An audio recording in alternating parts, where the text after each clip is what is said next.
నల్గొండ అంటే కాంగ్రెస్ పార్టీ అడ్డాకనే అంటే కోమటిరెడ్డి బ్రదర్స్కి మంచి క్లోజ్ సెంటర్ అనాలి. అట్లాంటి నల్గొండకి వెళ్ళి కేటీఆర్ ఒక సవాల్ విసిరారు నిన్న. అసలు మీరు చూపించండి ఏం సాధించారో.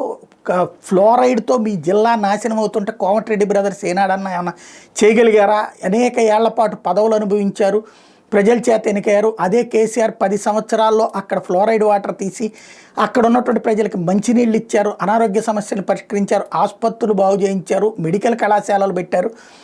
నల్గొండ జిల్లా అభివృద్ధి అంటే ఆటోమేటిక్గా పేరు వచ్చేటటువంటిది కేసీఆర్దే. ఇన్ని సంవత్సరాలుండి వీళ్ళు ఏం సాధించారు అంటూ తీవ్రస్థాయిలో విరుచుకుపడ్డారు. దాంతో కౌంటర్ ఇచ్చేందుకు కోమటిరెడ్డి కాస్త కటువైన భాష పదజాలం వాడుకొచ్చారు.